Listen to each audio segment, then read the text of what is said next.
Let me turn this on. Hello, everybody. Oh, it does work. We don't have a lectern, so I'm just going to make a few announcements from here. I'm Jody Schneider. I'm an editor with Bloomberg and a member of the board here at the FCC. And we're all very glad you're here for a cultural lunch. We're trying to do some cultural offerings as well.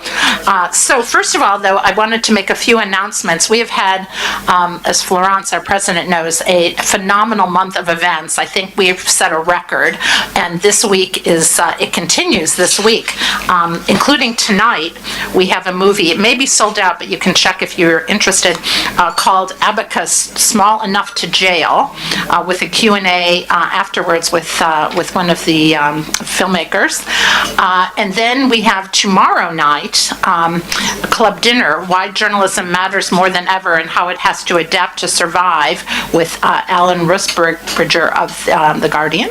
And then we have a breakfast on Thursday called, it's with an author who's just written a book called The Last Boat Out of Shanghai and the Forgotten Exodus to Hong Kong and Beyond. So that's just this week. So if you have any interest, please go ahead and sign up and look at some other offerings we have for next week. And without further ado now, I'm going to introduce our panel.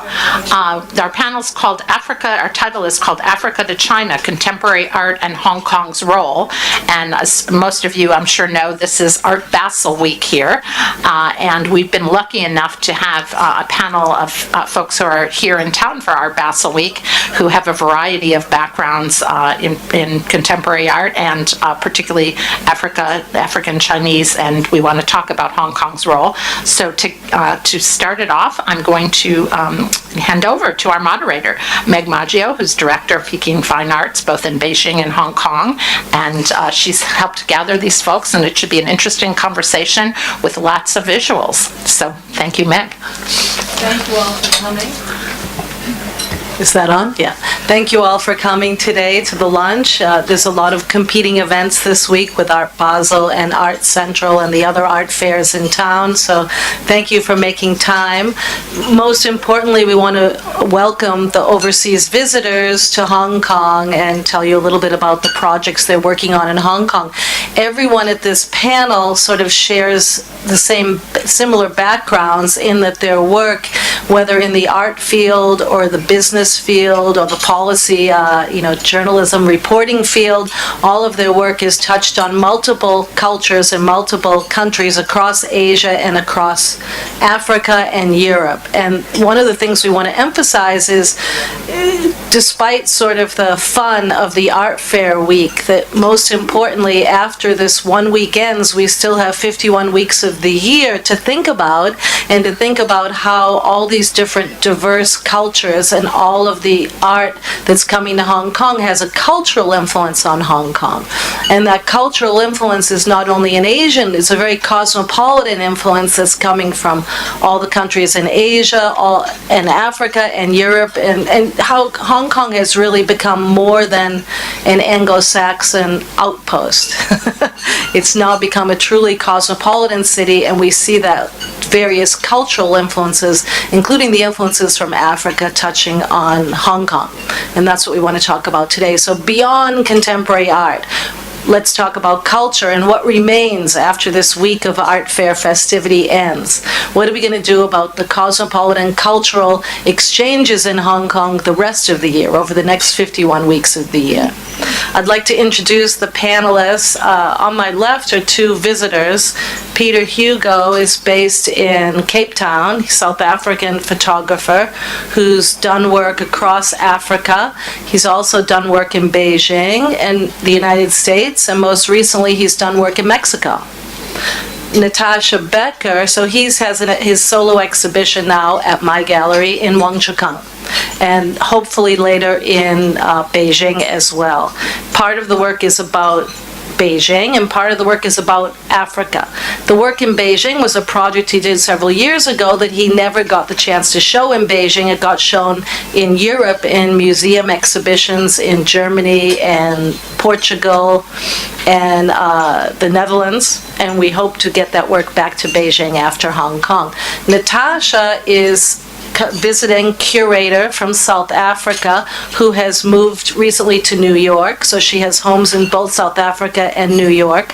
She's curating a group exhibition that opened this week in Kwantong at Osage Gallery, a wonderful gallery in Hong Kong with a long history of championing local artists. The owner, Agnes Lin, I happen to know as an old friend. I'm sorry she couldn't be here today. She has strong connections with Africa. She did a lot of business in Madagascar, and her family operated garment factories in Madagascar. So she's done a lot not only to support Hong Kong artists, but also to integrate Hong Kong artists and basically create conversations with artists from around the world. So Natasha's exhibition, which she'll tell you about in more detail, includes artists not only from Hong Kong, but also from South Asia, Southeast Asia, and Africa.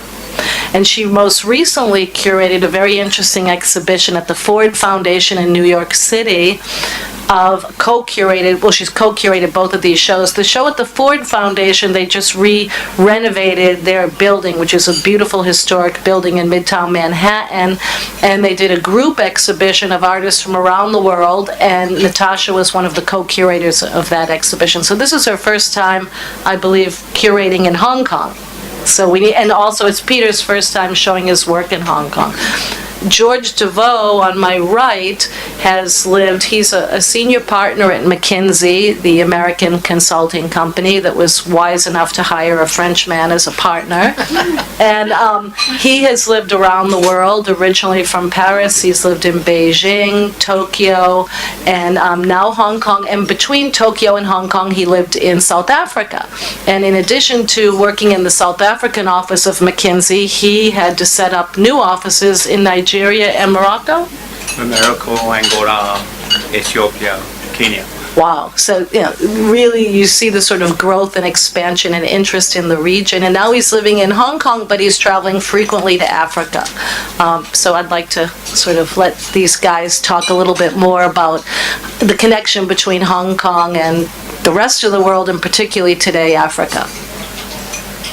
Who's going first? Natasha. Natasha. Thank you. Thank you.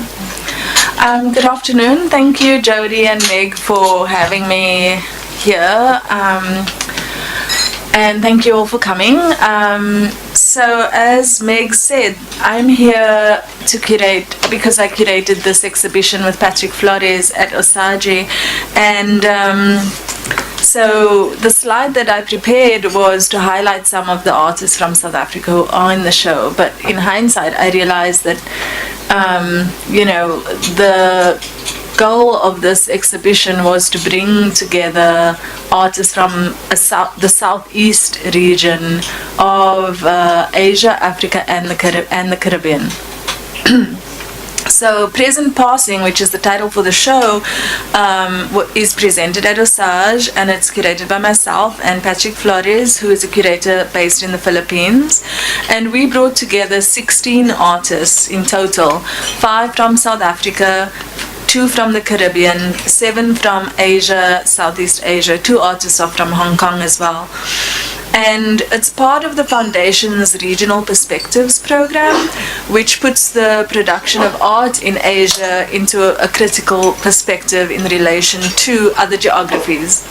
Present Passing is an iteration of this larger program and this framework that seeks to expand and to deepen the imagination of Southeast Asia.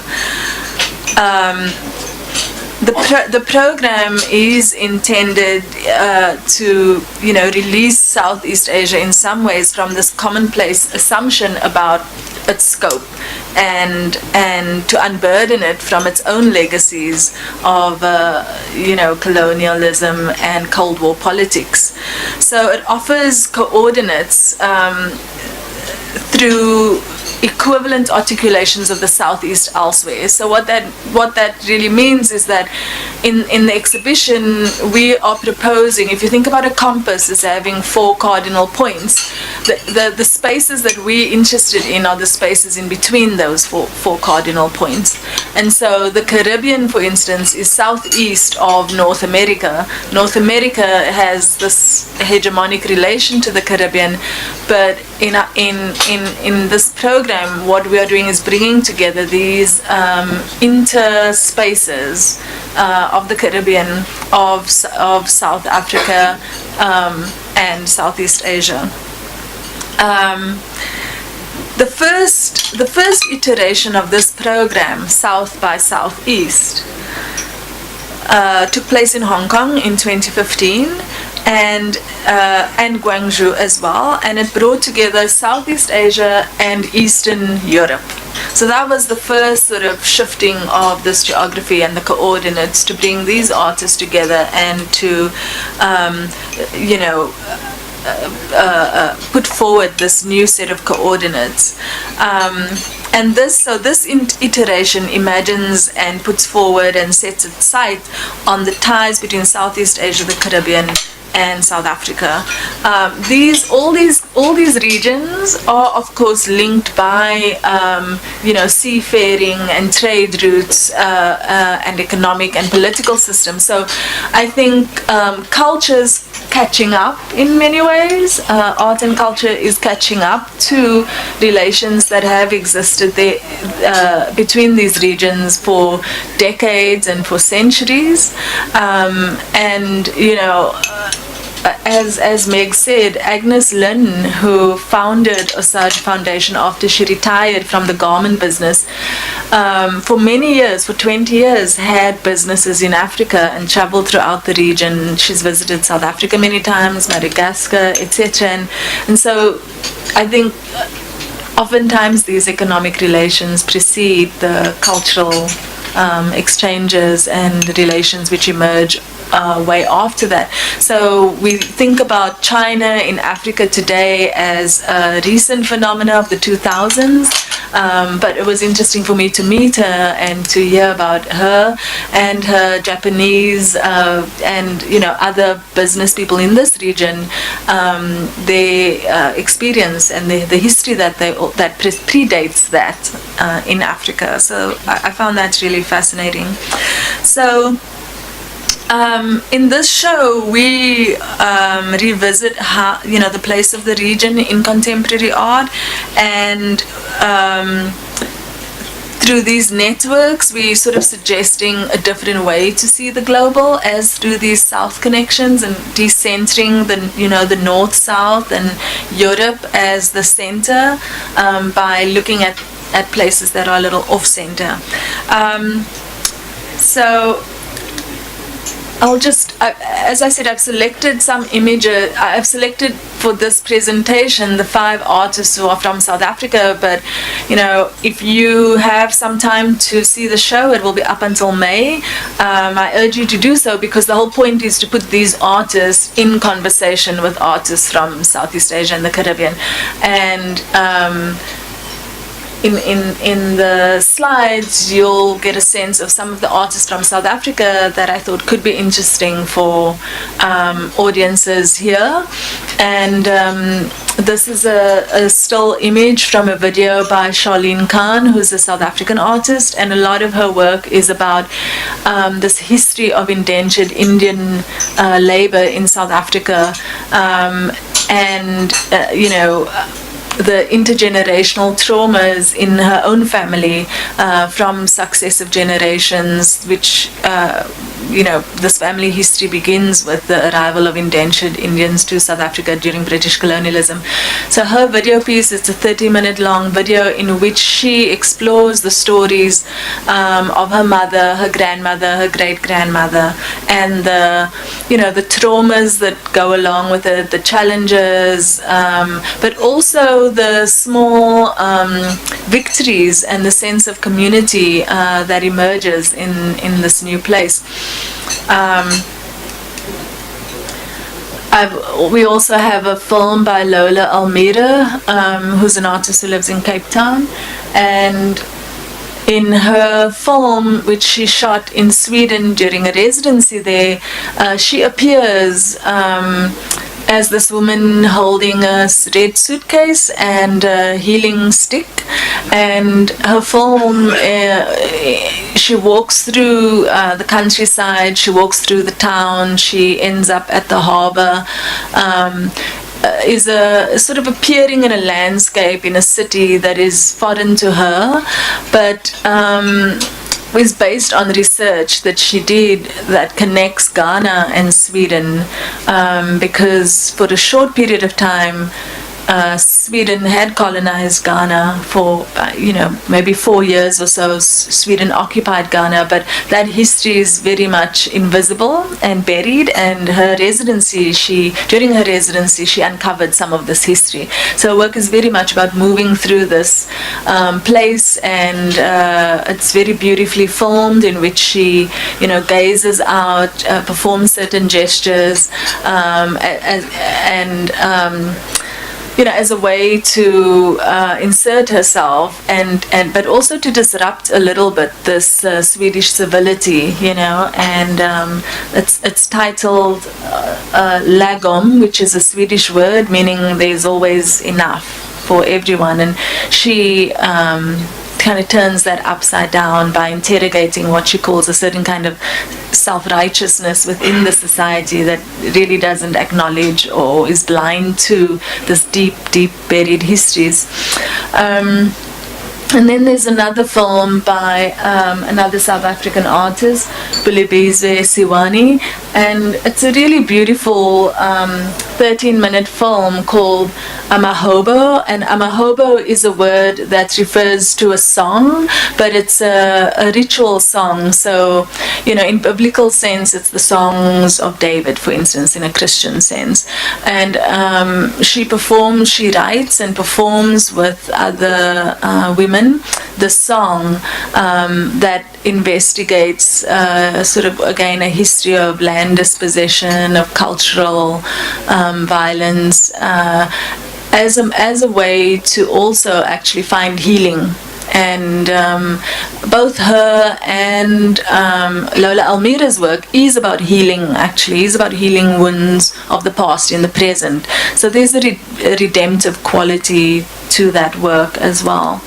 And then Thalia Peterson is also an artist based in Cape Town, but she didn't grow up in South Africa. She grew up in London and returned to South Africa to explore a little bit more her family roots, and of course her family roots go all the way to Indonesia. A lot of her work is performative.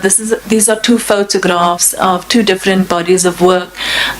In the colorful image, Bahasagaralam Mashari, which is a really made-up fictional world in which she brings together all these different elements to construct an identity for herself and her family. Her children are portrayed in there and so on.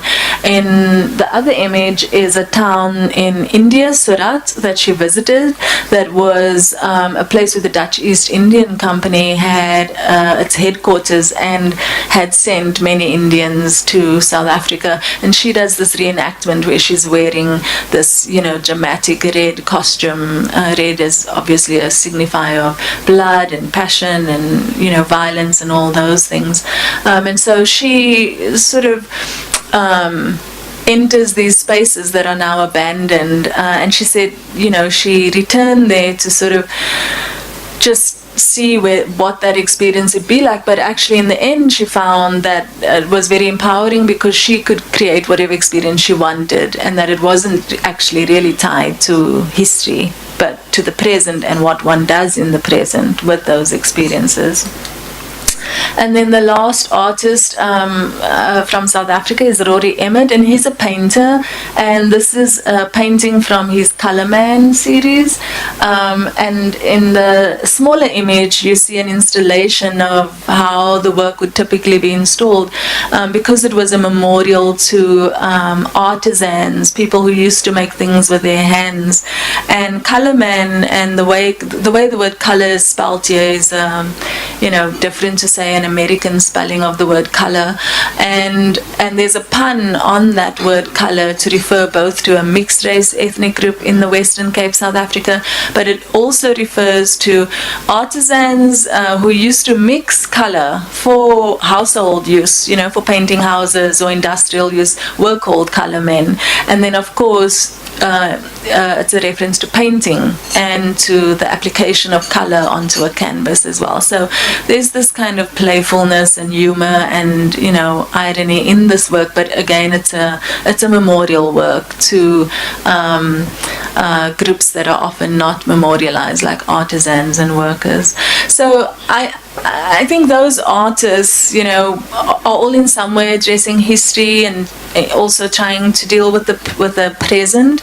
And it's interesting for me to put them into conversation with artists who came from Southeast Asia that Patrick Flores brought to the show, as well as a couple of artists from the Caribbean.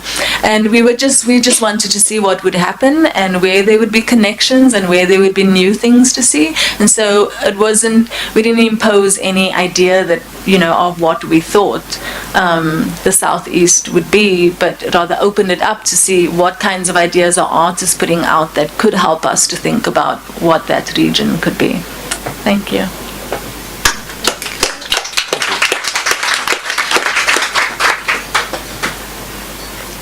So, Pieter, I think you're next. Hello. So, my name is Pieter Hugo. I'm a photographic artist who lives in Cape Town, South Africa. I'm probably going to piss a lot of people off here since I'm at the Foreign Correspondence Club and I'm starting this talk by dissing journalists. But I started out as a journalist, as a photojournalist, and I was really terrible at it. And I use this picture to illustrate why I was really terrible at it. If you look at this picture, what is wrong here? Is it the group of men with hyenas on chains, or the baboons on chains, or is it this really burly white guy crouching in the front? So I realized early on that I wasn't particularly good at photojournalism. I was slow. My presence in a space affected the dynamics of what I was trying to photograph.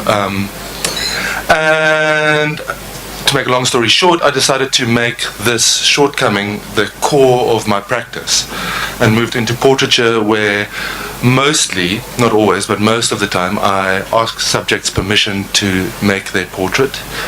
And and through the agency and energy of that, make a series and a body of work. Which way do I point this thing? So the first major body of work I made was called Looking Aside.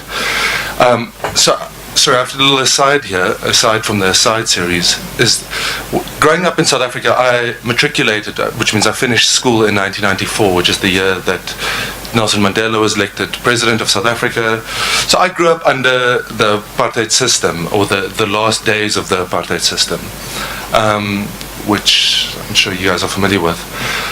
At that time, there was a cultural boycott, so you just didn't get to see art. I learned about photography through looking at magazines and at looking at photo books. And those two influences are still really important to me.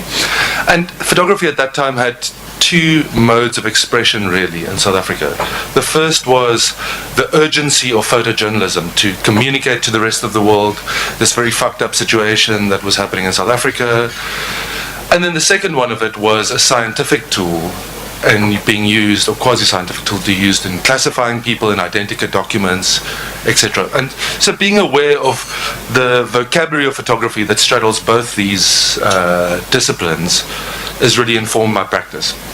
So we get to an identikit style portrait series called Looking Aside, which is people with, all of it made in South Africa, people with albinism, people that are completely blind, people that are in frail care. So all people that in some way, when you look at them, you feel self-conscious about your gaze. And I wanted to take that energy and reflect it back at the viewer and create a space for dialogue and discourse around that energy. And then some ugly bastard. In 2004, I went to Rwanda and made a body of work called Rwanda 2004, Vestiges of a Genocide, which was a reflection on 10 years of the genocide that had happened in 1994 in Rwanda.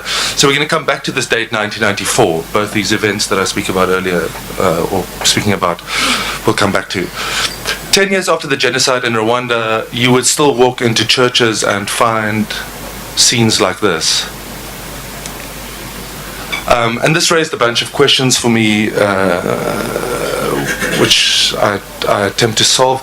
I think as an artist and as a photojournalist, what one often does is pose yourself a riddle or question and then try and find a solution to this question. And in this series I was like, okay, well, why 10 years later is this still there? Why? What would it mean if this was in Europe? Why are the beaches of Normandy been cleaned up after the war, but in Rwanda the echoes of this is still so resonant? What is interesting to me in Rwanda, of course, is also that the genocide site is not like Nazi Germany, where it was industrialized and done out of sight. In Rwanda, the entire landscape is the genocide site. So even 10 years after the event, going for a swim in Lake Kivu, you are so aware of what you saw 10 years ago in that lake, of the bodies covering the entire lake and floating down everywhere. To me as an artist, this was a really interesting preoccupation or something to explore. Also in 2004, the memorials had happened where there was major exhumation of the bodies and they finally got reburied. And it was also one of those moments where it kind of put the final nail in my distrust in photojournalism or reportage work, where I tried to petition all the publications that I was working for at the time to send me to Rwanda, but there'd been so many negative stories coming out of Africa at that time that everyone wanted to do this. Every single photojournalist I knew and reporter was coming to South Africa to do the 10 years of democracy story. So you had this almost reversal of, you had a new blind spot. Whereas before it was towards positive stories that kind of turned around to any of the more harsher realities of what was happening. This is this series of little details are photographed in a church pew, in between the church pews where the bodies have rotted away, but there's still these kind of personal effects staying behind.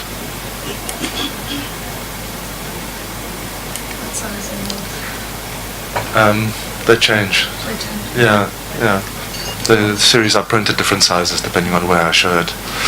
Also interesting to mention, at the time I made this work, I was actually still at a photographic agency in France called Agence Vous, although I was doing much more of my own work. And to publish this work or get it shown in France was impossible.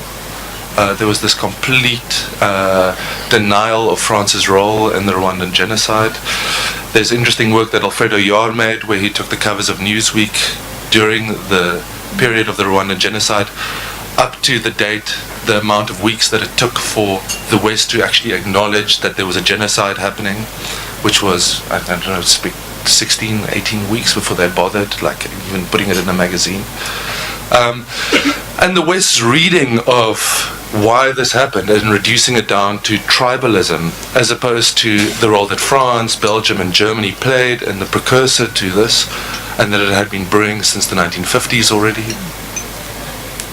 Sure, I sound very moralizing now.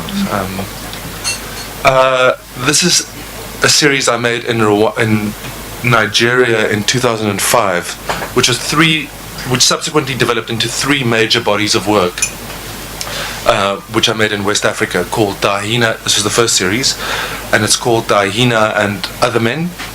And it's about a group of men in Nigeria who travel around with a group of hyenas and some baboons and some rock pythons, and they walk into cities and start playing drums and performing and taking the muzzles of the hyena and putting their head into the mouth. And the closest thing I can equate them to is Romani, Eastern European circus people that you used to have until not that long ago, which would have bears on chains and things such as that. They're entertainers, but then they also sell medicines that supposedly protect you from these vicious and aggressive animals. But while working in West Africa at this time, it was during, this is my first trip there, it was the Harmattan season, which is a season when the winds blow off the Sahara and cover the whole of West Africa with a fine powder of dust.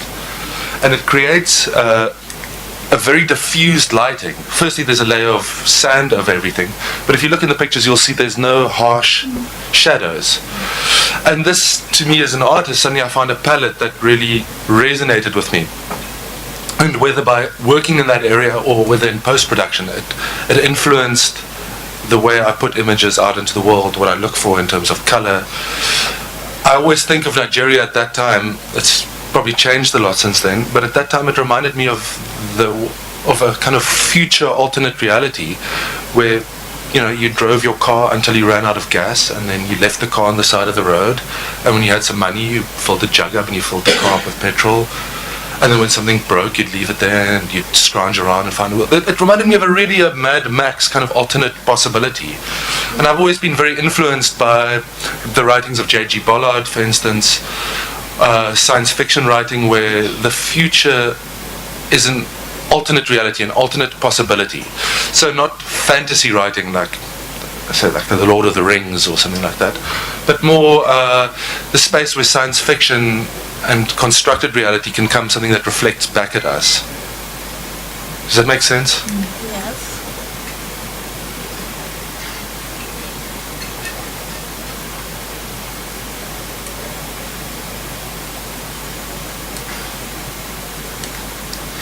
While working, so the second part of this trilogy is a series called Nollywood. So while I was working in Nigeria during that time, everywhere I went, people would be watching these locally produced movies, and the production quality is terrible. You know, the best actor is the one who shouts the loudest. The cameraman was your cousin who had but there's something amazing about the democracy of this, that technology becoming cheaper and the digitization of it has made being able to tell authentic stories possible. So this is not like Hotel Rwanda where it's Don Cheadley with French funding shot in South Africa for indie American audience. This is like real stories by a West African community for themselves. I found this interesting. And I saw this as an opportunity to play with the Western perceptions of the hyper-exotic in Africa. And so I would take these actors and remove them from the tableaus, from the marionette strings of the cameras and the lights and the movie sets, and photograph them in a kind of different context. Perhaps I failed with my intentions because very few people saw the humor. They saw this as a affirmation of the stereotypes that they already held. But, you know, stupid is not always an audience, so you can't cater to that.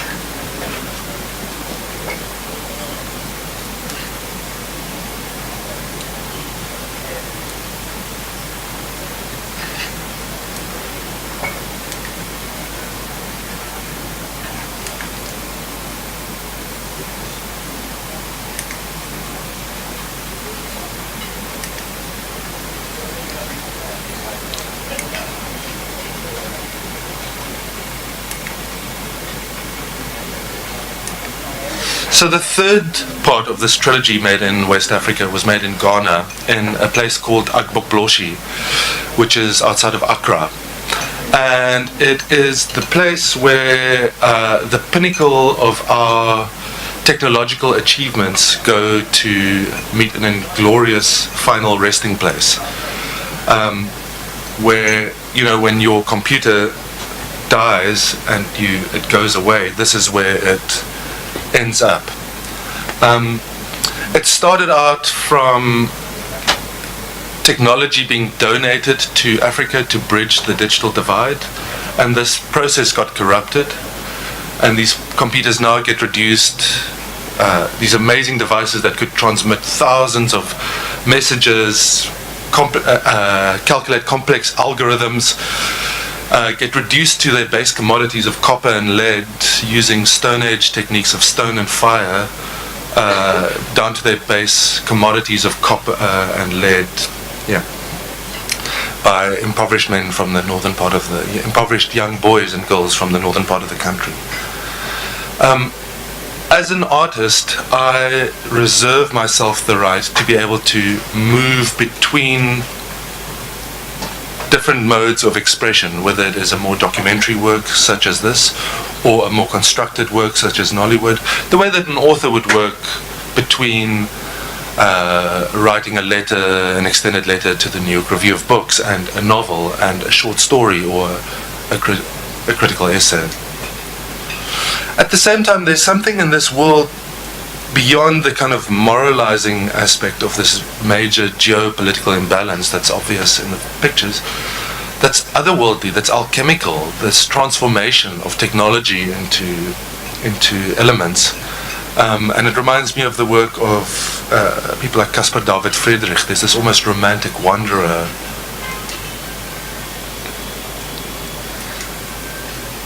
In this market, you will find cattle. Also, the government cattle pen is right next door to it. So the cattle march through these burning fields, and they've become addicted to the dioxins. They often come and stand facing straight into the smoke. And there's something in this also, this kind of the dark side of the moon pastoralism.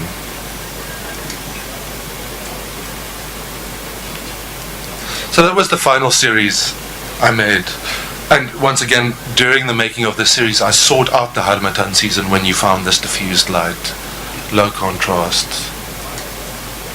the grey cast of everything. Then I've shown the work in places like Toronto, where I've shown it in billboards and bus stops. This work somehow seems to me that it could do with not just being seen in a commercial gallery. It could do with... and I've let NGOs such as the Basel Action Network have access to the imagery for their advocacy programs. And did you show that with Bank Pictet also? Yeah, it got shown with the Pre-Pictet, yeah. Getting back to the series of head and shoulder portraits, how am I doing for time? Am I okay? Yeah, on the edge. On the edge, okay. I'll speak fast.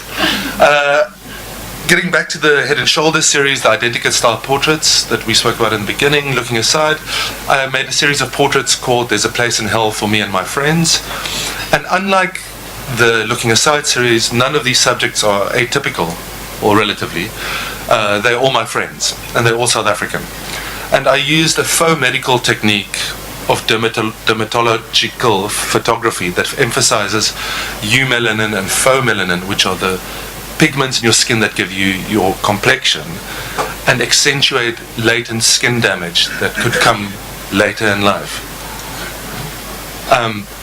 And I like to think of it as an interesting way of representing humanity's collective existence. And if you look at Northern Europe, after thousands and thousands of years of less sun exposure, people are underexposed, and after thousands and thousands of years of living in harsh sunlight, people are overexposed. But what is interesting to me is that it reduces everyone down to a common denominator.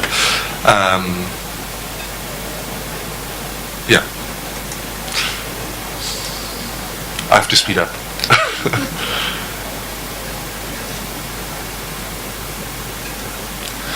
Second last series I'm showing is a series called Kin, which was made over an 8-year period, and it started with my wife falling pregnant with our first child. And whereas before I'd been leading a life of a documentary photographer that became an artist that was very itinerant, suddenly I had to drop anchor. And this brought up all these incredible insecurities in me about living in South Africa and asking questions about what one owes to history. I come from a very fortunate family, a very entitled family, and how much do you, as the beneficiary of this, owe towards history? Where do you draw the lines? What do you have to give back? Essentially, what do you owe history?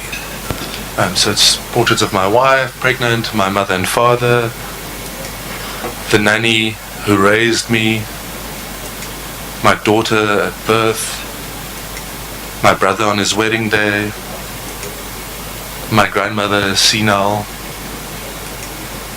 old family farms, Nelson Mandela's grandson. The series is called Kin, so in a very broad way looking at what is familial, what attracts us and repels us from each other.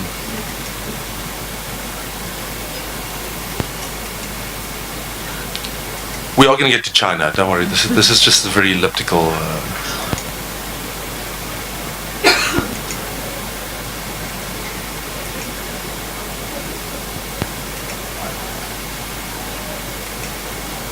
to me, essentially, this is the crux of the series. If you look at this picture and these two landscapes, they are made 5 kilometers apart from each other, and that's something that's global. Rich are getting richer and the poor are getting poorer, and the Gini coefficient is getting bigger, and there's got to be a breaking point, a tipping point at some stage.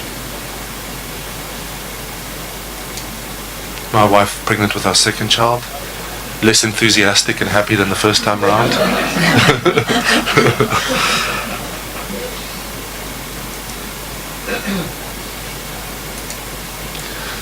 Okay, so we get back to 1994. I made a series in Rwanda and South Africa. I feel like I'm a moth circling a flame around this year 1994, and it's a date that I can't seem to escape. And I decided to photograph, continuing with this question of what one owes to history, looking at kids that were born after these events, after these major shifts in history between Rwanda and South Africa. Also, I've becoming increasingly interested in landscape and nature, and how when one moves from a city to a more outside of the city, the periphery, where you start finding abandoned factories, and you start getting to a space of nature that's threatening. It's where people go to dump bodies. It's where the gypsies go and camp out.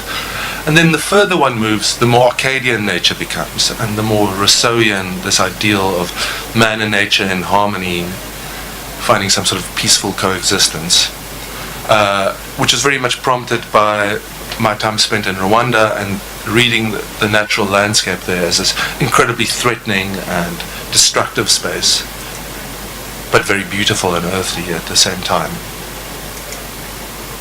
That's my daughter. They have to work for their inheritance somehow.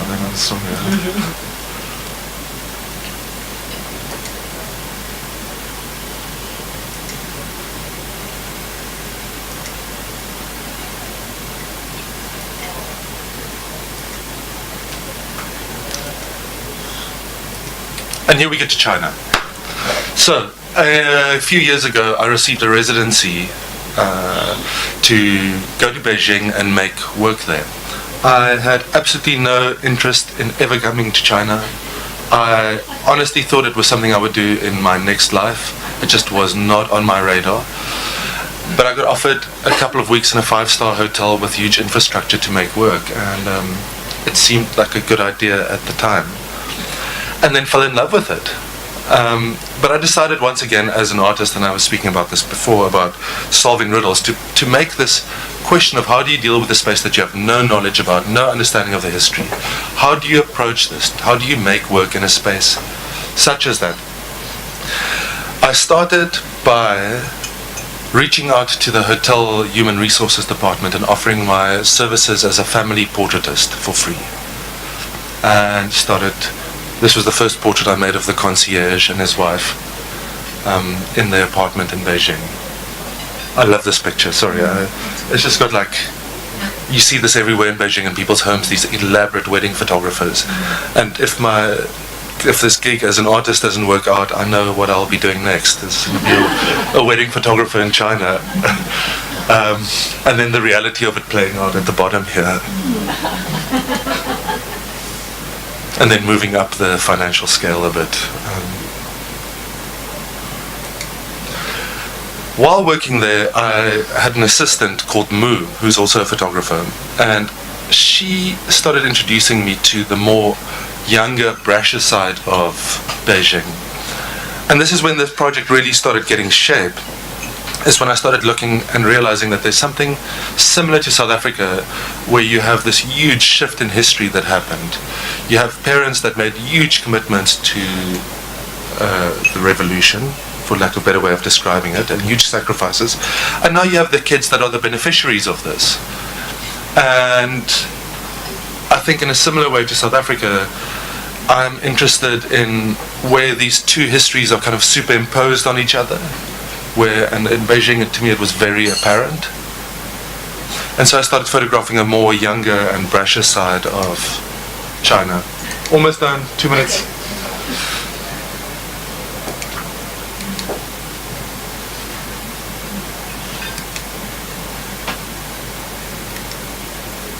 And this is the show of this work is opening this evening with Meg Maggio's gallery.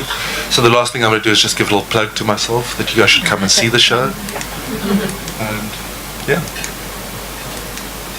Thank you very much.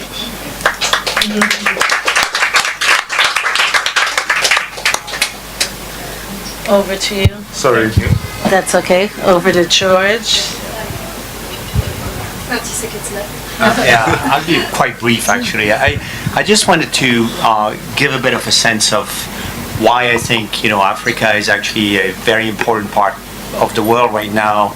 One of the next pillars of growth. It's one of the reasons I went there originally, and also talk a little bit about the linkage between China and Africa, which I think is very often poorly done. I am not here to talk about art. I'm totally unqualified apart from the fact that I like art, and that for karma, I do believe in sometimes karma works. And the reason why we are here is because when we were in Africa, we did collect Pieter's work, and we've known Meg for 20 years, and therefore there was this incredible conjunction of events.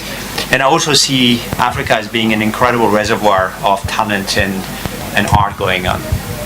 And so we just came back about a few months ago from having spent 3 years in Africa.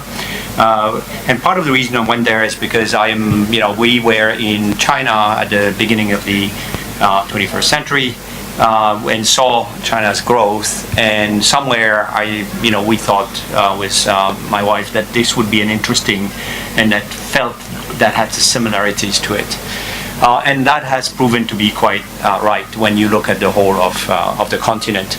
And so I decided at one point to actually write a book with a couple of my colleagues on it. It's really on the economic development and business development, so I won't go too much into that.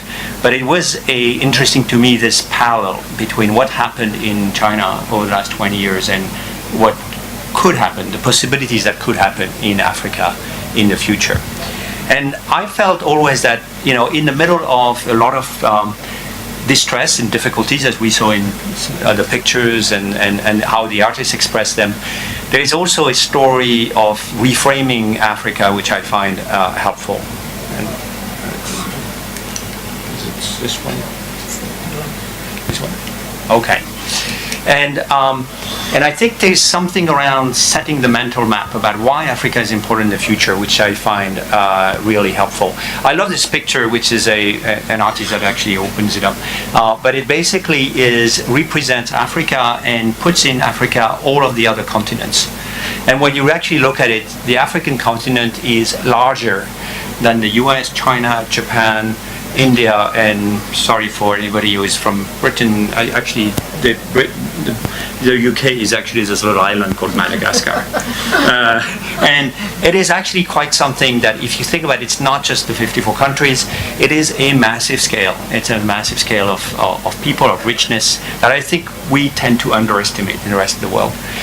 The second, I think it is a continent that, and I think you can trace it back to the early 1990s. In many of these countries, 1994 is actually an important date in many of the African countries. I found 92, 94. It's a continent that is moving ahead. And we can paint a very bleak picture, but it's 6 of the 10 fastest economies in the world are in Africa, 5 of the top reformers. So things are moving. And more interestingly, it's also an extremely vibrant from an economic point of view.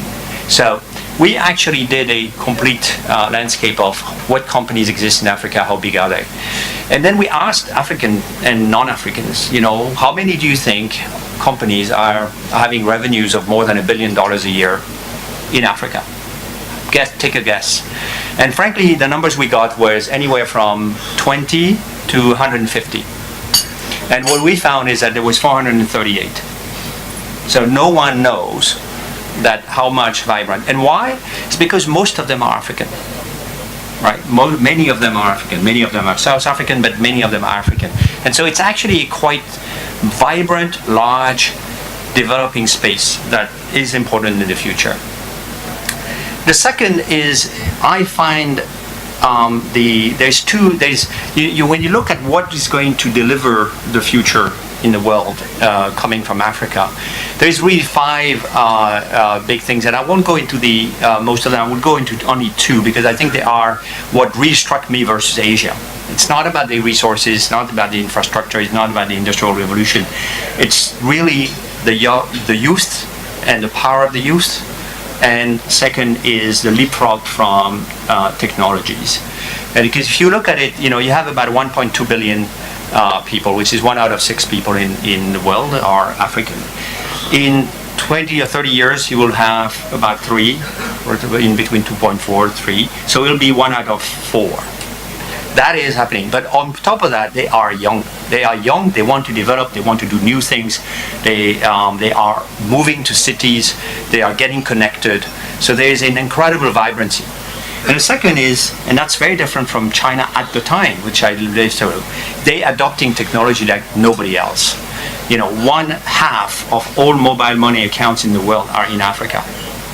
A country like Kenya, 55% of GDP transacts through M-Pesa, through the mobile payment cards. And you can take any of this. And that's changing their lives and changing the communication.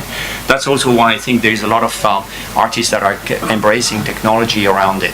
And so that's making this continent to be a very, very vibrant one. And then finally, I wanted to close with the linkage between China and Africa, which is quite misunderstood in many aspects. And I agree with what you said. It's not yet as vibrant on the cultural side, except from the Confucius centers that are across the continent. But it's actually quite interesting, because what most people focus on is my first point, which is China is Africa's largest economic partner, and people will tell you, including ministers in different countries, it's all about infrastructure made by Chinese companies, paid by Chinese loans that are putting people in debt. All of this exists, that's very true. But there is a much more robust engagement that's going on underneath. You have about 10,000 Chinese companies that are present in Africa. That's a lot. And 90% of them are privately owned. These are entrepreneurs, Chinese entrepreneurs who say, I recognize that continent. It reminds me of what I saw in China at the time, or where I was successful, and I'm moving and I'm building it here. It's also much more around things that are beyond infrastructure. 30% of those companies are in manufacturing, 25% in services. So they are actually reopening a number of areas. And then finally, they actually are very long-term investors, and they are present. So 63% of them are saying that we are here for the long term. But more importantly, 86% of their employees are actually African, local employees. Only 45% are managers, but that's because they would tell you it takes a while before you can develop and train people. They invest in training. And so that, of course, there is a lot of problems. There is labor rights violations, there is pollution, all of the corruption that is coming with it. So it's not all, it's not rosy in the many aspects, but it is an engagement that's real.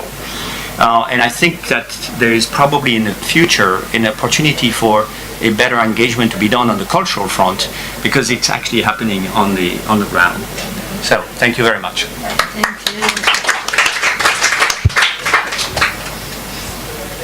We have time for one question right here. Actually, if you don't mind, I would like to make 2 questions to 2 different... Okay, as long as they're quick. So I'm Ilaria Maria Sala. I am a journalist, and I have a question for Pieter, Hugo. The question is, do you think that art is any less exploitative than journalism? Should I ask them both now? Yeah, ask them both. And my other question is for Georges Desvaux. I think colonialism also was present, was real, but had problems. I find this selling China in Africa a bit strange, and also don't see why we have to make this kind of presentations of all the good things that China is doing, while we know that the picture is really quite complex, and it just feels a bit strange also coming into an art panel that we are saying, oh, manufacturing, management, they hire local people. They also are creating a debt trap in places like Ethiopia that is trying to get rid of that.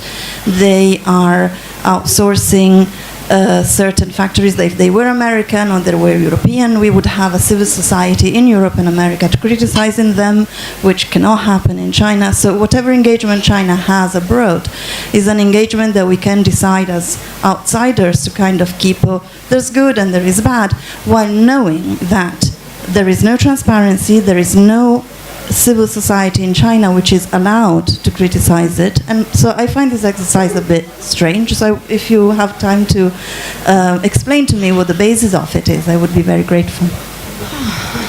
I feel like answering the China portion. I mean, as someone who's lived in China for 30 years, in a way, I find the reality more complex than what you're describing. I don't think it has to be, you're either criticizing China, or you're too pro-China, or you're not exposing the problems of China. I think what's very important is to say how China is impacting the world, and a lot of that impact is not negative. And I don't think it's our job to sort of moralize on the Chinese influence around the world. We recognize the influence, just like we recognize the influence of the Americans, just like we recognize the influence of the French. These are realities, but I think it's how you live within this new cultural context where we are all affected by the diversity of the places we visit and the places we live in, and how that diversity impacts us as individuals. That we are not on some kind of crusade, but we really have to take this down to a personal and individual basis, and how we are impacted personally by the new diverse planet that we live in. Sorry, Meg, this is a press club, and China is exporting censorship to Africa and to Hong Kong, and has a very strong censorship in China that doesn't allow Chinese people to discuss what Chinese companies are doing in Africa. So it's not about moralizing, it's not about good and bad, it's about being for freedom of expression, for being able to check what civil society, to check the governments as civil society, whether China or whether elsewhere. I have lived in China for 30 years as well, so this is not about how well anyone knows China, it's about the privilege we have as outsiders to have press freedom, and then to do these kind of things where, oh, but there's good and there is bad, like the French, like the Americans, like whomever. I find this, especially as a journalist, a bit shaky. So no matter what the topic is, if you're talking about art, no matter what the topic, if you're talking about music, if you're talking about dance, we should always begin with a topic of censorship? At a press club. I don't think it's always on the agenda. I'd like to get the first question answered too by Pieter, if you could. I couldn't remember what the question was. Art and less exploitative than journalism, many of you. I think it depends on what type of art, and it depends on the practitioner. I think it's very hard to generalize that. Like how you speak about all art, or including craft, or you. So to me personally, yeah. So you're asking me specifically, or you're talking about art in general? I'm asking you specifically since you are the one who had felt this kind of shift in your career. That shift was a personal shift. It's not. I'm not dictating to. That's why it's a personal question. Yeah. So okay. Well. It was asked in a broad sense, so I'm feeling defensive already right from the word go. I think it's really a personal answer, and I did not get into the politics of how I remunerate the people that I photograph, etc. That's a whole other conversation. But I certainly do not feel that I am just taking. I do feel that I am giving at the same time. So, but that's another conversation. And we actually do need to get you all out of here. We respect your time. But I'm sure if you want to continue conversations with the artists, they'd be happy to chat with you. I want to thank our panel, and we have some FCC gifts for them.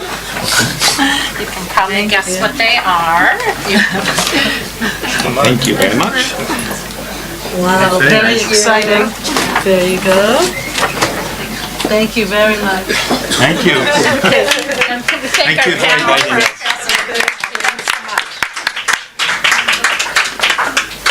Thank you all for coming.